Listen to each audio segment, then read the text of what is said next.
Menhan Rusia Jenderal Shoigu sebut 11.000 lebih tentara Ukraina tewas selama Februari. Dengan konsentrasi merebut sejumlah wilayah di Republik Rakyat Donetsk, pasukan Angkatan Bersenjata Federasi Rusia diklaim berhasil menghabisi ribuan nyawa tentara Ukraina. Seperti yang dilaporkan oleh Viva Militer, unit militer Rusia didukung pasukan separatis milisi Rakyat Donetsk, Rakyat Luhansk, dan tentara bayaran Wagner Group telah merebut dua kota yakni Soledar dan Bakhmut. Meskipun masih ada sebagian tentara Ukraina yang masih bertahan, pasukan Vladimir Putin menguasai lebih dari setengah provinsi Ukraina yang memiliki bergabung dengan Rusia. Dalam pernyataan terbaru, Menteri Pertahanan Republik Federasi Rusia Jenderal Shoigu mengklaim jumlah korban tewas dari pihak militer Ukraina disebut Shoigu meningkat tajam 40% jika dibandingkan dengan data Januari 2023, di mana saat itu militer Ukraina kehilangan lebih dari 6.500 tentara sebelum meningkat menjadi lebih dari 11.000 pada Februari.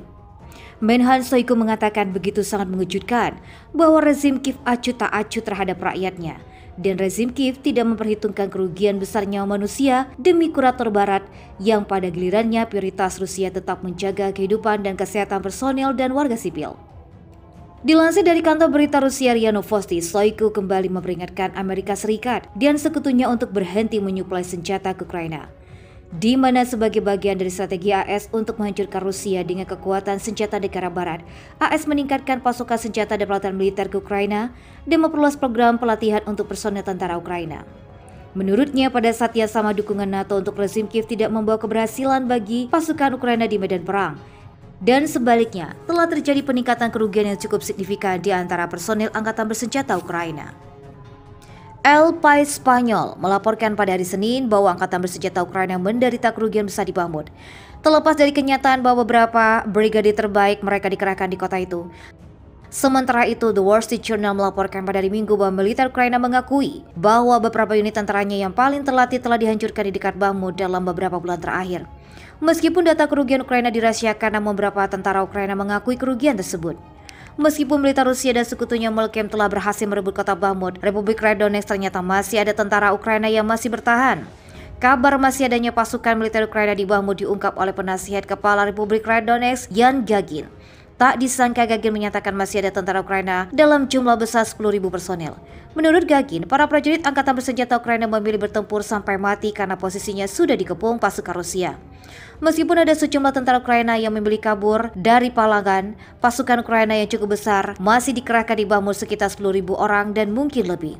Sejak Januari 2023, unit angkatan bersenjata Federasi Rusia didukung pasukan Muslim Chechnya, milisi Rakyat Donetsk dan Luhansk, serta bayaran tentara dan Wagner Group telah bergerak tanpa bisa dibendung.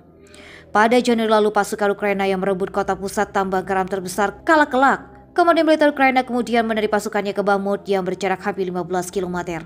Namun hanya beberapa pekan kemudian Rusia dan sekutunya kembali melibas pasukan Ukraina di Bakhmut. Dilansir dari kantor berita Rusia TASS, lebih lanjut, Yan Gagin menyebut jika pengepungan kota Bakhmut hampir serupa dengan peristiwa pada 2015 silam. Beberapa dari tentara Ukraina telah meninggalkan kota dan beberapa mencoba untuk meninggalkannya. Sementara itu, artileri Rusia telah mencoba untuk memukul mereka.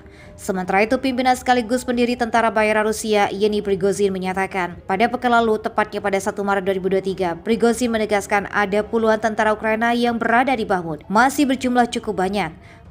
Yevgeny Prigozhin menyaksikan sendiri bagaimana tentara Ukraina masih memberikan perlawanan dalam pertempuran di Donetsk. Pada pertengahan Januari 2023, Presiden Ukraina Volodymyr Zelensky bahkan mengakui kekalahan anak buahnya dan membiarkan Bakhmut jatuh di tangan Rusia. Zelensky juga tak bisa membiarkan lebih banyak nyawa melayang selain kerugian material lain yang dialami pasukan Ukraina.